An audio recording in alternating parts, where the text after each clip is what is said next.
Hey, everybody. I am Alex McNeil, the Executive Director of More Light Presbyterians. Thank you for tuning in to Connecting the Dots, Gender Identity and Sexual Orientation, the first session of our new series of More Light's teach-ins on gender justice and trans inclusion. It feels really relevant that we're doing this webinar today. It's the 1-year anniversary of the passage of House Bill 2 here in North Carolina. And Joey and I both are North Carolinians. And for me, as an openly transgender man and as a native North Carolinian, the passage of this bill just a year ago was really devastating. And the thing that I've been drawing a lot of inspiration from is the number of churches and people who've reached out to us at More Light because they want to learn more about transgender identities and want to be able to discuss with more confidence the reasons why they know that trans people are created in the image of God and why they want to support trans identities in their faith spaces and in their communities. So out of something terrible has come a lot of opportunities for education. And today's webinar is one of our most popular workshops that we've done in a number of churches, and we're really glad to be able to do it digitally today. So we're going to be discussing today how to talk about the nuances of gender identity and sexual orientation so that we can provide a really strong foundation of welcome. This teach-in is going to look at how we can discuss gender identity and sexual orientation in a way that doesn't just segment people into categories, but tries to unite us all on a journey of discovery and expression. So with that in mind, I want to get us started with what I call covenants for trans inclusion. When I do this in a congregation space, we think about it as a covenant for our time together, but I actually believe that this is a covenant that we can think about when we're trying to work on trans inclusion and issues of welcome more generally as something to be part of our practice, our ongoing practice.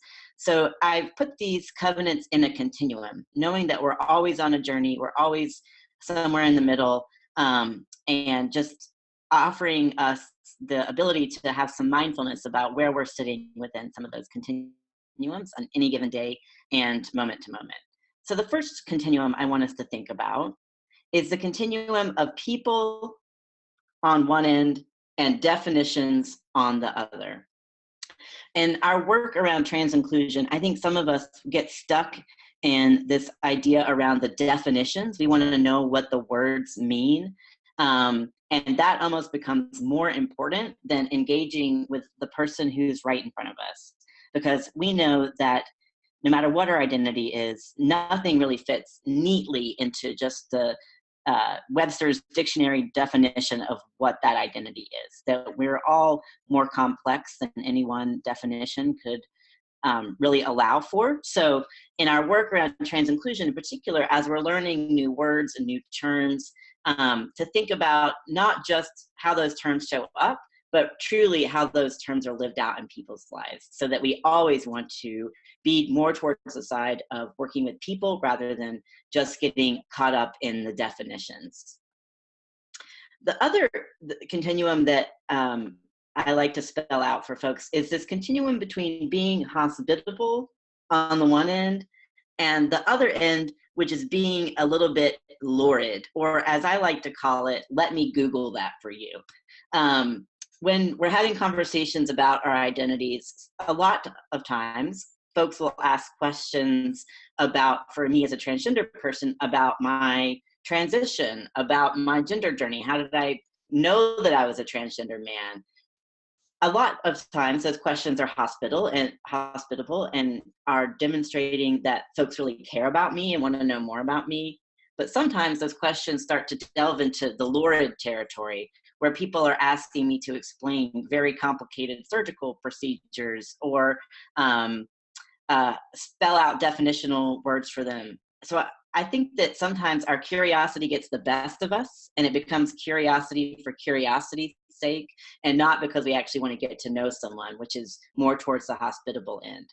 So what I ask folks to think about is in asking questions of transgender people or even anyone whose identity you don't share, where are you landing in this continuum of being hospitable and on one end, or kind of getting to a place of your curiosity getting the best of you and not actually wanting to build a relationship, but just learn something that you can then take away after that engagement.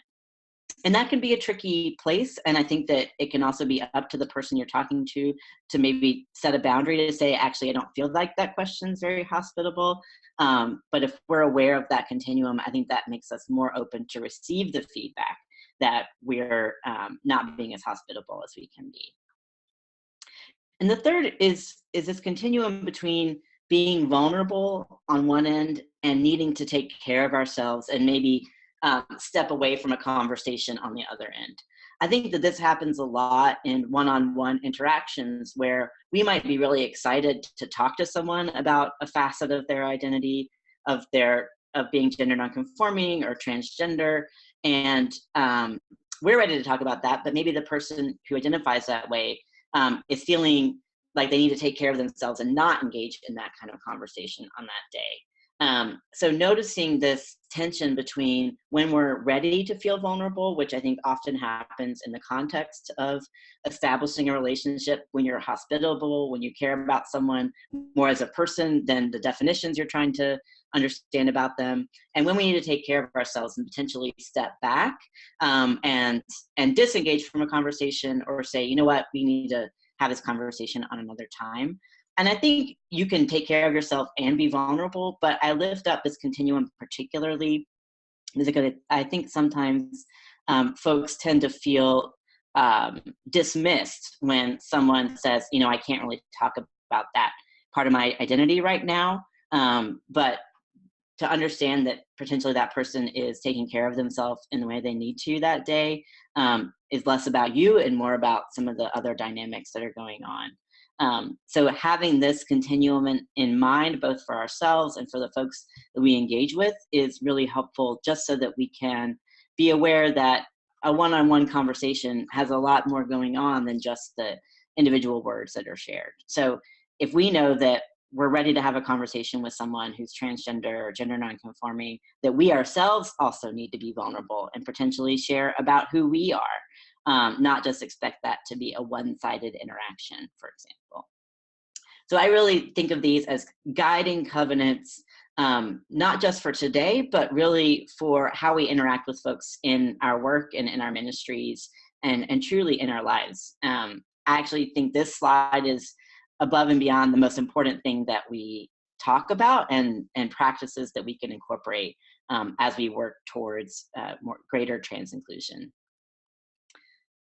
So I want us to move now into a bit of a thought experiment. So if you're at your desk, I want you to take a second in this next slide and potentially close your eyes and imagine that someone, maybe your friend, maybe your relative, has just told you that they are pregnant and are expecting a new child to come into the world. Congratulations, it's very exciting. After we learn that news and the day has arrived and the new child is brought into the world, I want us to think about what is the first question that many people ask when they find out that someone has brought a new child into the world. Do you know the question? The one I always hear is it a boy? Is it a boy or a girl? There it is. Is it a boy or a girl? What an interesting way to phrase the sentence. It's almost as if personhood isn't ascribed until we know whether it is a boy or a girl. In some ways, it's because you're not sure how to refer to that new life that has been brought into the world. But I think that there's something very deep there, that gender and sex and is really deeply connected to how we understand what counts as a person.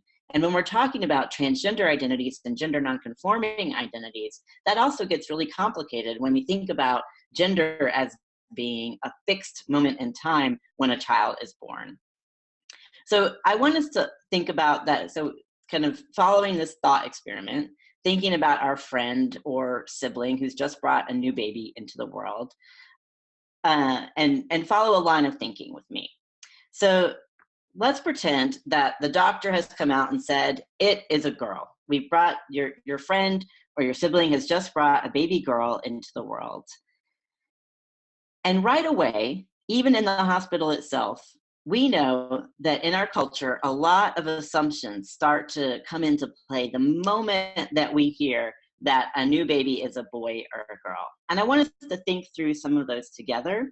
And I might invite you to get on the chat feature and message some of the answers to some of these questions with me as we go through them. So I have this little chart here on the slides. And what I've tried to represent visually is what we understand as the gender binary, that we have one box on one side and one box on the other side.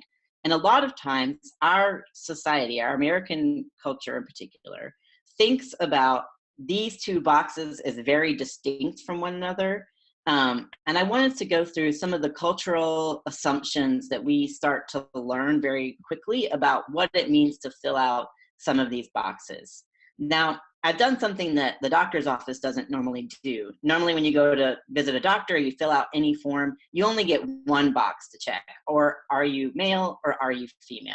But I've actually broken it down into 4 different kinds of boxes that we're gonna start to parse out what the nuances of those different boxes contain. So the first box is the sex box, and that's the box that we get asked a lot. And that is is it a boy or is it a girl? So we've just learned that we brought a baby girl into the world. That means that the assumed sex of that baby is as female, and sex being the chromosomes that child will have, the genitalia, the secondary sex characteristics around body hair and body type are all going to be female. The gender identity, which is this internal sense of what it means to be female as she grows up, is as a woman. The assumption is that a female person who's born female is going to identify as a woman. Now I want to pause, and this is where the chat feature might come in handy, to think about what are some of the ways that our culture tends to think about what it means to be a woman. Now, this is not necessarily what we personally believe, but I think that there's a lot of cultural expectations and assumptions about what it means to be a woman. So if you know any of those and you want to chat them to us, you can add those to this conversation. But a lot of times when I ask this question in congregations and groups, the folks in the room will say that to be a woman is to be nurturing, is to be someone who ultimately wants to become a mother. So there's like a secondary identity that goes along. Great, someone just said motherhood as well. I think what it means to be a woman related to that can also mean putting your kids first versus your career. I think there are certain assumptions for how that shows up in the workplace. Some other folks on the chat have said subservient or passive. And as we're naming these, thinking about, we know a lot of people who don't meet those cultural expectations. So what it means when we transgress some of those starts to show up pretty quickly when someone's not passive or maybe doesn't want to be a mother. So good, y'all are getting it. So in terms of gender expression, we distinguish that from identity because we think about identity as something that's internal and expression as something about how the world sees you. And so expression is about a little bit about what we do. And so in terms of gender expression, we would expect a feminine gender expression or presentation is another way to say that. So someone said a female person likes to knit, even ascribing certain activities to particular gender identities and expressions. So likes to knit, likes to sew, other feminine expressions can be around clothing, likes to wear dresses, going to any store automatically separates different types of clothing between different gender categories. You can't even walk into Target without seeing from the clothing and even in the toy aisle how quickly feminine gender expressions are kind of segmented. And then the last one is really around attraction or sexual orientation, right? Which doesn't necessarily need to have anything to do with the first three. But in our culture, often sexuality is linked very closely with gender identity. So a person who's born as a woman would be expected to be attracted to men. And there's all kinds of magazines out there that tell you what kind of man you're supposed to be attracted to. I think there's a whole industry that runs on bringing two differently expressed people together. So, I mean, even commercials for Match.com or anything looks at how a feminine expressed person is attracted to a very masculine expressed man. So we kind of started to go through those categories for people who we would expect to identify as women. Let's think back in our minds on the other side of that supposed binary. In terms of sex and gender characteristics, the supposed opposite of that would be someone who is male, who has the different chromosomes, sex characteristics, body hair, puberty development. And then our culture would expect that person to identify as a man. And we know that our culture has a lot of expectations of what that kind of gender identity is. And I invite folks again to offer any suggestions for how our particular culture understands what it means to be a man. I think watching Super Bowl commercials or any sporting event commercials, I'm personally watching the NCAA March Madness commercials. And there's a lot of expectations about what it means to be a man in those. Someone who cares about sports, someone who is conversant in sports. Someone said men are expected to be strong, or I think likes to hunt is also a facet of gender expression around a masculine gender expression. There are all kinds of products that are marketed to men to be more masculine, more manly. Men as the gender aren't supposed to show feelings. And you can even think about commercials or media that show the opposite of men expressing feelings, and that's supposed to be something that's shocking or out of the ordinary. So it's almost like they're proving the point by referencing the opposite. Men are supposed to be handy with power tools as a masculine person. Exactly.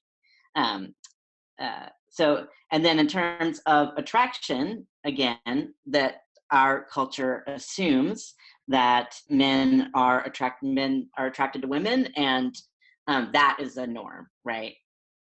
So it doesn't take very long for us to start thinking about all of the people that we know in our lives who are not fitting in with this like extreme image of what it means to be a man or a woman. Even ourselves, I think, start to think about, well, I don't always wear skirts, or I'm a man who maybe isn't handy with power tools. Does that make me any less of a woman or a man? And the minute we start to think about that, I think that is the point where we're starting to build a little bit more empathy with transgender people and gender nonconforming people. And I think that is really what is at the heart of starting to be a better steward of welcome to transgender and gender nonconforming people. The minute you start to think like, hey, even in my own story, in my own gender identity, there have been points in time where I haven't conformed to society's standards either. And oftentimes what happens when we don't conform to those standards is either you may not be eligible for a promotion in your job, or you might get negative feedback about how you lead the session meeting because you're not more nurturing as a woman. I think oftentimes a lot of folks tell me stories about growing up as boys or girls, and being told that they can't do something because that's not something that girls do, or that's not something that boys do. And I think many of us have those moments in our histories that where our identity and our practice came up against some of the norms, and we were told no, or um, been forced to experience some shame about who we are because that doesn't, quote unquote, fit within what is expected to be normal. So I want us to just keep that in mind as we move into this next slide. So what would it look like if, instead of this gender binary, which we've already started to think about how isn't actually really working, because we know so many people who kind of don't totally fit the extreme ideal of those boxes, as my sister likes to say, is Barbie and Ken, would be the extreme ideal of those boxes. That what if we thought about it more in line around a continuum? So I don't think this is necessarily the most perfect representation, but I want us to, just for visual sake, think about what if we flatten those boxes out into a line and thought about falling somewhere in between there. So I want us to, and I think that's a place that starts to reveal some other identities that we want to get better about understanding, when we can kind of flatten it out and see where other folks start to fall. So in terms of sex, we know that even in the supposed binary boxes of female and male, that it's not necessarily always that simple, that there's actually a category of folks who are born as intersex. Either they have different chromosomes, perhaps a third chromosome, not just two, that maybe there's ambiguous genitalia, potentially that this can be revealed as they come into puberty or don't come into puberty. And actually being intersex is far more common than we have originally thought in these past couple decades. That I believe it's about 1 in 1,000 babies are born as intersex.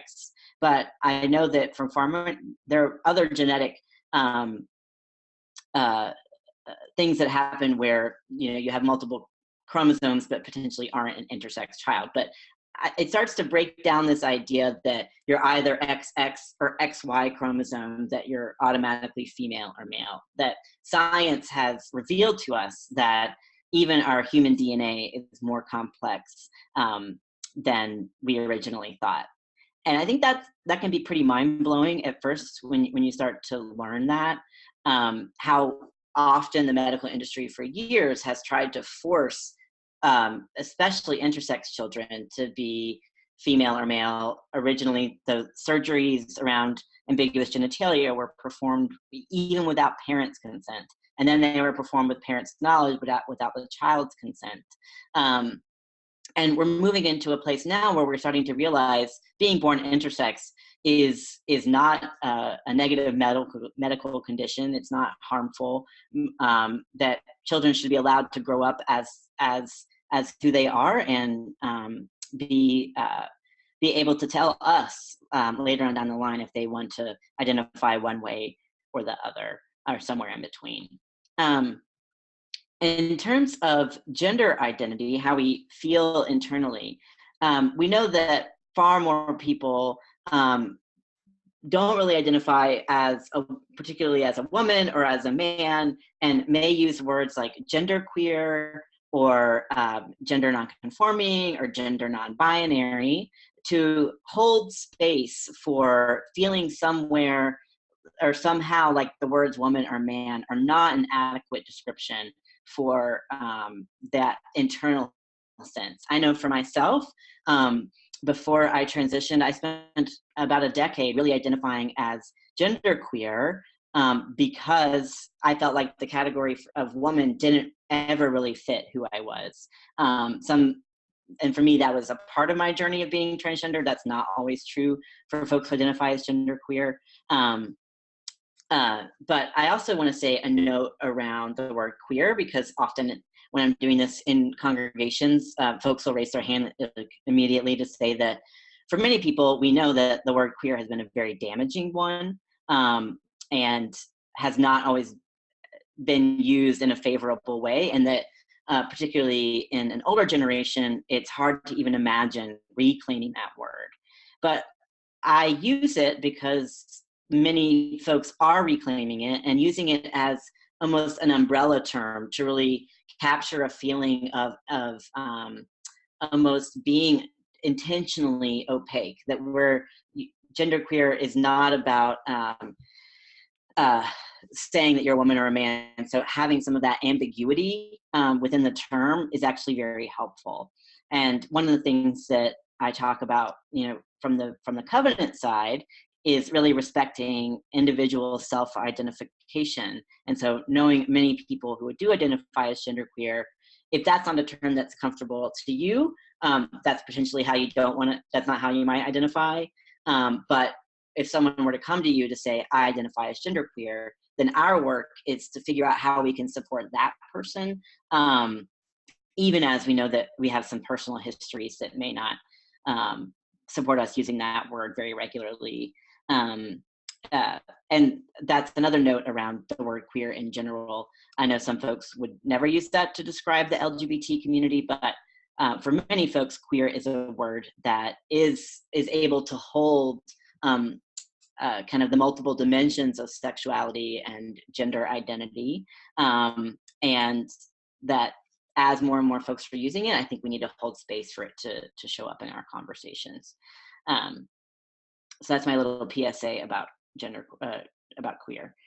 In terms of gender expression, I think one word to capture kind of a more ambiguous gender expression is androgynous. I know other words are gender nonconforming, or gender neutral, or gender non-binary, or gender fluid even. I think the words evolve quickly, so that's why I want us to value people over definitions. But in terms of, I think gender fluidity is a word that has been used a lot more around this idea of almost playfulness of expression, that you're not a fixed point in time forever and ever, that giving room for people to explore and try out new ways of showing up in the world around their expression, particularly around clothing and external pieces, I think is really helpful. And one of the things that we can do to be the most supportive of others in their journey is to allow for fluidity over time for anybody around who they are and how they think and how they act and how they show up in the world. But particularly with folks who identify as transgender or gender fluid or gender nonconforming, allowing for an evolution of how they show up in our churches, in meetings, with names and pronouns, is ultimately, I think, the best freedom we can give folks to really be fully who they are. And I think that requires some work on our part to really be curious about where folks are and how they're evolving, and to start paying attention to, I think particularly with youth, embodying some of gender fluid playfulness. I think it's really helpful for us, if we're aware of that, to be able to notice and have a good conversation with the young person who might be exploring their gender identity and expression. And so then, I could almost draw a dotted line between expression and attracted to, because we could do this whole presentation and only talk about our own sense of gender. But we know that sexual orientation is a lot bound up in gender. So, our culture has grown more in the past 15, 20 years to be more intentionally inclusive of gay and lesbian people, but we know that we're still doing work on how we can best support people who identify as bisexual, and I think a common assumption about bisexuality is that it's attraction to women and men in equal measure, when really there's a lot more nuance going on. And my next slide will start to show some of how that can show up. And then in terms of the word queer, again, the reason I really appreciate that term is because I think the term lesbian has a gendered assumption with it, that you're a woman and you're attracted to women, but identifying as queer allows for uh, kind of a wider range of identity. And someone just chatted to everybody about what about pansexual, and absolutely, pansexual is another way to describe being attracted to multiple genders, multiple types of people in a way that isn't just about. I think within bisexuality, there's an idea of two genders, and I think pan allows for multiple genders and identities. And again, the terms are evolving, and so it's our job to keep up with people, and especially with young people, how their identities are being named and described. More importantly than just having a list of terms, but yes, pansexual absolutely uh, is important for us to know in our kind of list of terms. So I want us to think. Oh, before I move on, transgender. So one way, again, this is just a PowerPoint slide. So one way that we've typically represented what it means to be transgender, trans being the Latin for the word across, moving from, in my case, being born as female and moving more in towards a masculine or identity as a male. And this arrow is more extreme than I think most transgender experience actually is, moving from one end of the feminine spectrum to one other extreme end of the masculine spectrum. But I think in actuality, I think about trans more as a word for journey, thinking of having any kind of journeys from a starting place of the sex you were given at birth and the cultural assumptions that came along with that, and then journeying to and through a particular, maybe a different place around resisting some of those assumptions. So I really want to hold space as we're thinking about transgender identities for folks who don't end up in a socially normative place around their masculinity or femininity. So I think that thinking about trans as a journey allows for some of that fluidity and breaking down some of that binary thinking around either you're a woman or a man. And I think that is where we are most called to move in our work to be intentionally inclusive. So I also want to introduce another way of thinking about the continuum through the lens of a gender unicorn. I think the continuum in itself has either you're a man on one end or you're a woman on the other, but instead starting to think about actually maybe there's some multiple ways that we might all kind of identify in these different categories. So what they offer is that we are each a unicorn, and we're very unique, and we're kind of magical. And they draw out this idea around gender identity with the thought bubble of that's how you feel, that's the way you think about yourself. They talk about gender expression as kind of your overall external self. So they have the green dots around the unicorn. And then your sex assigned at birth as really being about your genetics, your genitalia. And then they break out who you're physically attracted to and who you're emotionally attracted to.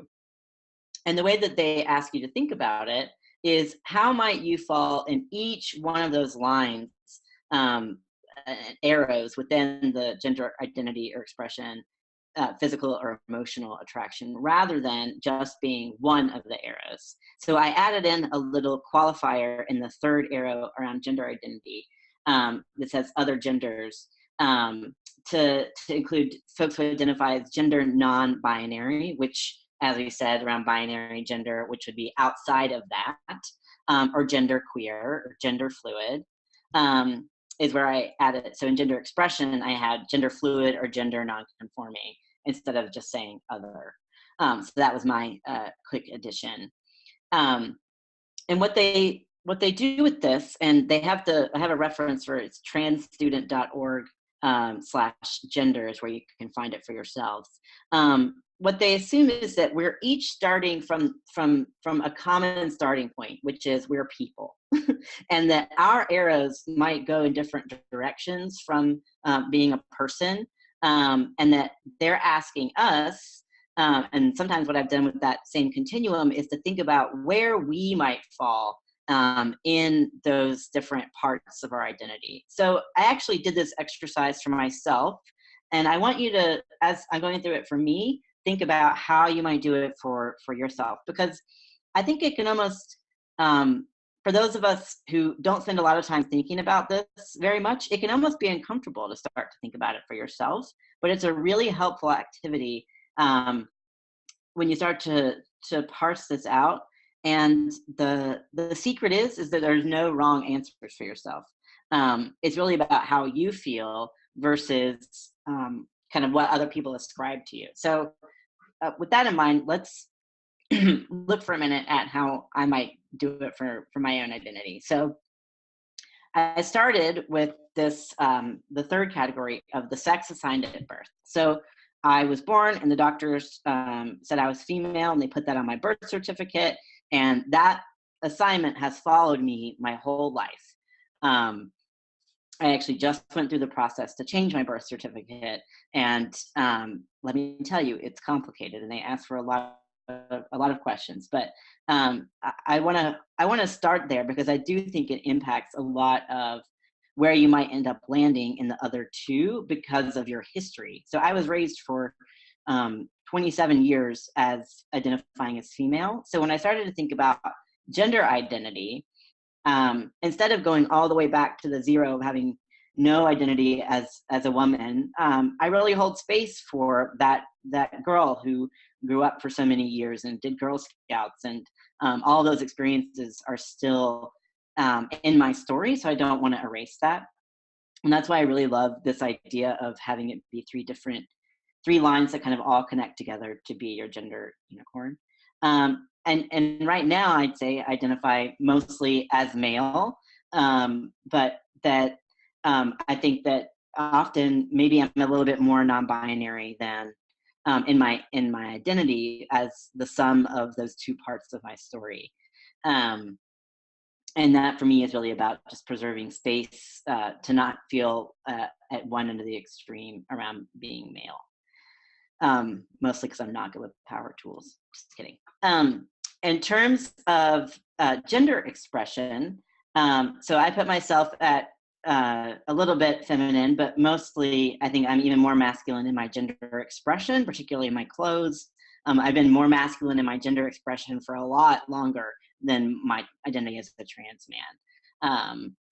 So maybe I would actually go back and move that masculine star even further over towards the arrow, because we know that how you might express yourself is not necessarily tied to how you identify. So you can be identifying as a woman and still wear men's clothing and identify more masculine in your presentation. That might not necessarily impact your gender identity. So I want to put that caveat in there too. And in terms of my expression as gender fluid or non-conforming, I really wanted to hold space for the ways in which I think I try and subvert kind of the masculine binary in the ways that I talk, in the ways that I greet people. When I call any of my customer service lines, the first word out of my mouth is hello, and the next word out of their mouth is hello, ma'am, because they assume that I'm a woman by the way I say hello. I don't really know what's feminine about that, but I think it's really interesting how quickly we start to make gender assumptions, even by the first word out of someone's mouth, if you can't see them and you don't know anything about them.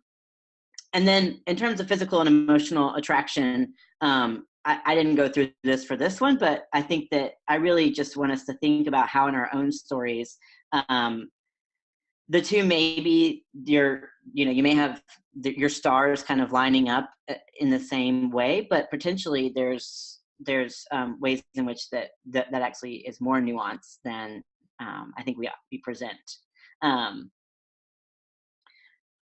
So again, taking a minute for yourselves and thinking about where might you fall on that to make the beautiful unicorn that you are. All right. So we've thought about identity and expression. Now, what about pronouns? I think that is the place where a lot of us can get caught up and make some oopses when working around trans inclusion. And I think it's really important for us to spend a minute to kind of parse these out together. So I talk about a rule of thumb. The best rule of thumb we can have around pronouns is to respect someone's self-identification. When someone tells you that they want to start using male pronouns, they want to start using non-binary pronouns, our job is not to be the grammar police, but to actually respect that person's kind of disclosing that to us. Before I started testosterone, I used male pronouns, and a lot of the world still saw me as female. But it was very empowering when I would be in spaces where I had a chance to tell folks I use male pronouns and to have people respect those and use he and him for me. It meant the world to me. So I think pronouns, they're just 2 or 3 letters, but they're so important in terms of helping someone feel welcomed and included. So, on that note, in terms of hearing how folks identify their pronouns, I think it's really important to make room for people to share them. And I have some examples for ways we can do that. And I want to point to the picture on the slide, which is of buttons that Joey made for a conference a few years ago, where you got to choose your button for your pronoun. And there was no expectation that the next day you wouldn't change your button out if you felt like you wanted to try a different pronoun on. It allowed for that flexibility for someone to be able to try something new. And for a lot of folks who are exploring their gender identity, having that space is also really important. Because maybe you didn't feel safe enough to use the pronoun you really wanted the first day, but the second day you felt more comfortable and you want to kind of try out the pronoun that you're interested in trying on. And it's a really cool idea that you can use anywhere. Someone just chatted to say that it could work during coffee hour at church, and I absolutely agree. I think that a lot of congregations have name tags, either for visitors or members, and I've seen printed kind of the "Hello, my name is" name tags that also have a place for you to write in your pronouns, incorporated into the design, which is really neat, especially for visitors. And if members were also doing that themselves on their printed name tags, that could be a cool way to show right away that you're a church that cares deeply about how folks identify. Another time that I have folks do pronouns a lot is in meetings or in group settings where folks are going around the room and saying their name, where they're from, and then I add, and also your pronouns that you use. Also giving folks the chance to pass if if they're not comfortable sharing those right away. I know for myself, when I was starting to transition my pronouns, I didn't always want to name it out loud, but even having the go around was a sign to me that folks were aware enough to know that just because I maybe looked more feminine didn't mean that I didn't want to use a different kind of pronoun. So the way we would do that is to say, "Hello, my name is Alex. I live in North Carolina, and I use he, him pronouns." And it can be as simple as that. And I think our work in inclusion spaces is to model it really well, like to make it not a big deal. I think some folks can get nervous and there can be some awkward laughter if folks have never done it before, but to really have a space where we just kind of fire it off and get some good practice doing it will help when there is someone who's kind of exploring changing their pronouns or taking on a non-binary pronoun, to feel comfortable that this group can hang with that. And then I think it can also happen in a one-on-one way when meeting someone new. If it's not on your name tag, if you're not in that kind of a setting, just to put it out there, to say, "Hey, my name is Alex. I use he, him. What's your name?" I have it in my email signature, and Joey has it in his email signature. So whenever we email someone from our More Light account, it has our pronouns in there, which I think also and is another clue to folks that we're interested in supporting trans folks in whatever way we can. So just to kind of get our grammar hats on, I want us to just review the masculine and feminine pronouns, because it's still shocking to me when we ask folks the pronoun question. I think it takes us back to that like trauma of elementary school where it's like a spelling bee or something being launched on you without any warning. So, we know masculine pronouns, he, him, and his, and generally in our country use the title Mr. Feminine pronouns, she, her, hers, using the title Ms. or MRS. And then really wanting to hold space for some more frequently used non-binary or third gender or gender non-conforming pronouns. A lot more frequently, folks are using pronouns of they, them, and theirs, and or thee, here, and here's. And one way to represent that in terms of a title is as MX, and I believe it's in Europe becoming a more accepted title that you can use even on your passport, which I love. And for folks who are unfamiliar or having a harder time getting used to non-binary pronouns, a lot of the time what I really recommend folks do is actually practice using them. Practice using them in a sentence just like you would if we were learning our new spelling words in elementary school. So I might practice by using my own name and using they, them as an example. So I might say, Alex was hungry and they went to the store to get food. Alex,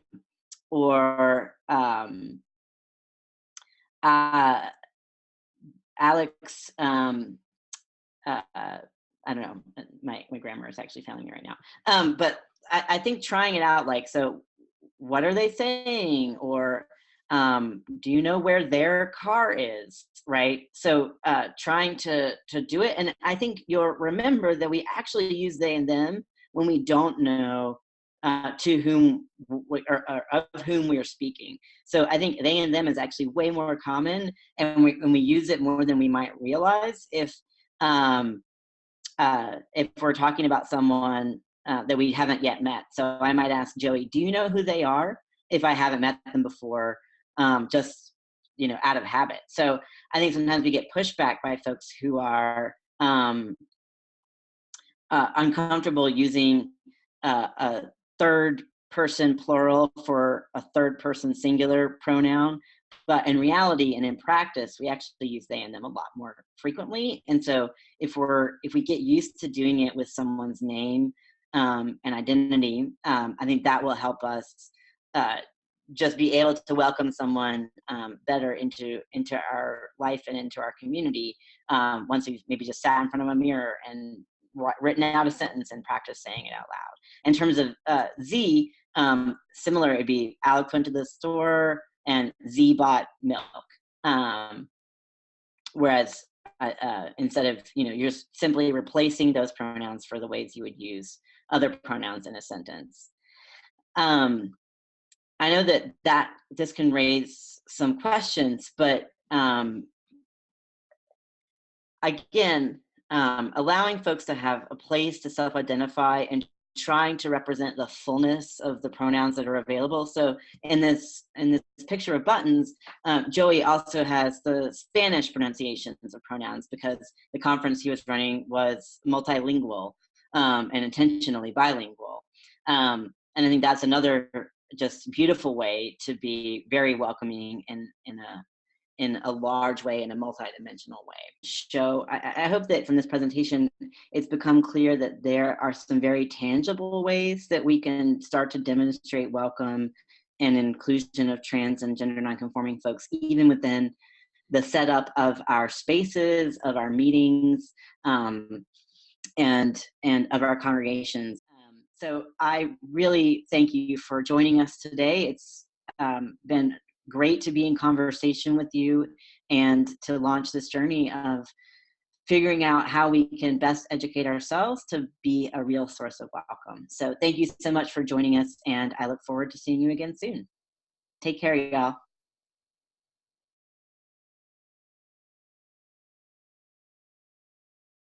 So I do want to move now into Q&A, knowing that we're almost to the top of the hour. And just want to open the chat or the Q&A function for questions. And I'm going to hand it over to Joey to run the gathering of the questions, and I'll do some of the answering. So Joey, back to you. Thanks, Alex. So one question that we got while you take a deep breath, I can answer real quickly for folks. One question that we just got in the chat feature was how do you pronounce the MX title for folks? And it's pronounced a lot like the word mix. So it would be Mix Joey Lopez, or Mix Lopez, right? Instead of Mr. or Mrs. So thanks, Gusty, for that question. Our next question. People get imprinted in my mind. We have several transgender people in our church, and I frequently get the pronoun wrong and feel guilty. I struggle with keeping it in mind and thoughtful. Most are patient with me. How can I get over it? I think I appreciate you sharing that piece of vulnerability with us, because I know that it can be hard to change how we see someone, especially if we've known them for a long time. And I think the best thing that we can do when we do get someone's new pronoun wrong is just to simply say, "I'm sorry," and very quickly, and then correct ourselves. Or if I were referring to Joey, to be my example, and say, referring to Joey maybe as she, I would say, "Oh, he," right? Like, just, you don't even have to say sorry, just correct it right away. And that means more than even sometimes an apology does, just to know that that, oops, I messed up, but I'm ready to correct it right away. And my experience is the more we do that, it's teaching our brains to be a little different around that, that over time, it becomes easier and easier to refer to someone with the pronoun that they prefer. And again, not beating ourselves up too much about it when we do incorrectly use a pronoun for someone, but to simply just correct ourselves in the moment, or if we didn't realize it in the moment, later going back to that person, if we're in a friendship with them, a relationship with them, to say, "Oh, I realized I didn't use the right pronoun for you the other day. I'm so sorry. I've been thinking about it, and I just want you to know I support you." Right? Just not making it about you, but about how you can best support that person,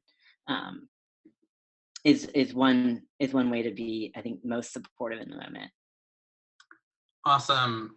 Thanks, Alex. Our next question is, in the 70s, the feminist goal was to move away from assigning characteristics like passive, aggressive, assertive, likes to knit, likes to hunt, etc., as gender related at all. How does that relate to fluidity of gender expression, but still connecting gender to these characteristics? That's a very good question. I think that a lot of work has been done over the years from particularly the work of feminists around how to detangle some gendered assumptions around different characteristics, like you were mentioning, around passive aggression. And I think that's very helpful work and allows for a lot of freedom of expression and of identity. But I think that the place where it still connects back to gender is that we still are operating within a culture that assumes a lot of those assumptions. And even though that's changed a bit, I take, for example, the Super Bowl commercials from this year. Were much more gender expansive in some of their thinking. But that we're still operating in this system that try as it might is continuing to ascribe particular characteristics to certain gender identities. So I think the goal is still similar, that our work is to work for a world where those characteristics aren't necessarily bound up in gender, even if there are statistical commonalities around, 1,000, 10 out of 1,000, or maybe switch that. Maybe like 900 out of 1,000 boys can't not look at construction sites when they walk by, right? I think that what we tend to do as a culture is to then assume all boys love construction equipment. So noticing in ourselves when we start to make those um, individual or group related assumptions to a whole society or culture, but working for a place where it's neither good or bad if you love construction equipment as a boy or not. Um, I hope that helps a little bit in terms of thinking about our overall project is to continue to detangle these, and knowing that we still live in a culture that continues to try and put them back in the boxes. They get very uncomfortable when those boxes start to spill out some of those characteristics in a more universal way. The question, Alex, is what is the best way to correct someone who you have already told your pronoun preference to? I think similarly to when you're accidentally not using someone's correct pronoun, what I will do if someone's not using my correct pronoun is to gently say, if someone said Alex went to the store and she bought milk, I'd say actually it's he. I prefer male pronouns. Just a simple reminder. I think what can happen is you can also be in a space where you make the reminder and the person doesn't receive it, doesn't hear it, isn't listening, isn't willing to correct the gender. And so then it can mean you might need to take it up a notch, especially I think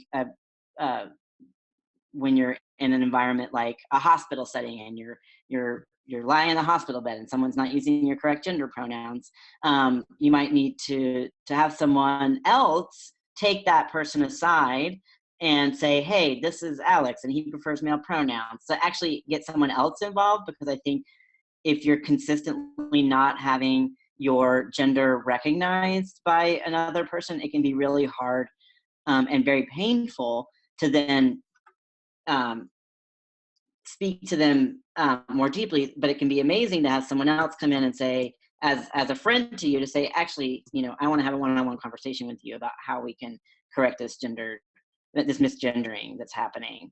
I think it's possible to do that for yourself. I've definitely done it for myself as a transgender person. But I've also been in moments where some friends of mine have helped share that burden with me, and it's been really powerful.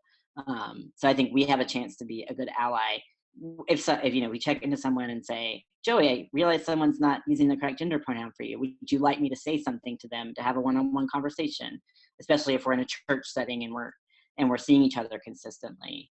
That's an action we can take if we see someone else doing it to someone that we know. And so we actually just got a question into the Q&A. Someone just asked, Alex, we are a smallish, about 120 member congregation with one member who is LGBTQ. We struggle with moving forward in our journey without constantly putting her on the spot, making her our token representative. Any suggestions? Well, I really appreciate that you recognized that making one member of the community the representative is not the way to go, because I think that happens all too often. So already you're on the right track. What I really recommend in those instances, and truly believe that a congregation can move forward in terms of welcome without necessarily having a member who is LGBT openly identified as such, and still end up being in a very welcoming place. So what I recommend for folks is doing education, either here you are attending this webinar, doing a book group, reading, inviting in as one participant said, a panel of folks who maybe aren't even from the church. I know that universities and LGBT centers in communities often have a host of folks who'd be willing to come in and lead a conversation around being LGBT, so that you get some of that storytelling in, that's not about necessarily putting one person on the spot to tell their story. Another resource I really love and recommend to folks who are interested in having a process around being more intentionally inclusive of the LGBT community is the resource Building an Inclusive Church. It's a free toolkit that I believe Joey will add into the chat, the link to it, or how to find it, that really walks congregations through a welcoming process and invites folks who are not LGBT to think about how they can be good stewards of a welcoming process to become more intentionally inclusive within the congregation. And they say exactly as you're bringing up, that you don't want to put any one LGBT or 2 or 3 or 5 LGBT people on the spot to have the burden of helping the church through that it's actually up to us as allies to be really leading that charge. So I recommend that as a place to read, and it also has a ton of resources in it. And on our More Light website, we have a bunch of resources, including books and things you can read as a group that will help spark some conversations around being more inclusive that doesn't rely on putting one person on the spot. So thank you for that question. I think it's really, truly excellent and really at the core of some of the work we need to do. I'm going to mention a couple of other resources that I really turn to consistently around transgender inclusion. One is the National Center for Trans Equality, transequality.org. They've been around for a long time and do a lot of great work around both advocacy within states, but also looking at how we can support trans people kind of across the board. The Transgender Law Center is another national organization that's really at the forefront of looking at some of the legal challenges that trans folks face. And so they can offer a really good education for not just the identities piece that we were talking about today, but how some of that is impacted by our legal policies and practices right now. I tend to turn there. And Trans Faith is another transgender-led faith organization that does great liturgy and is really holding up trans folks who are people of faith as religious leaders. So I always think that they're another organization to watch that puts out great materials. So if you're looking for additional resources, there's a lot of good ones out there. And we've also put on our website a whole trans inclusion page that offers a couple of different ways to think about trans inclusion. So I would recommend that as well.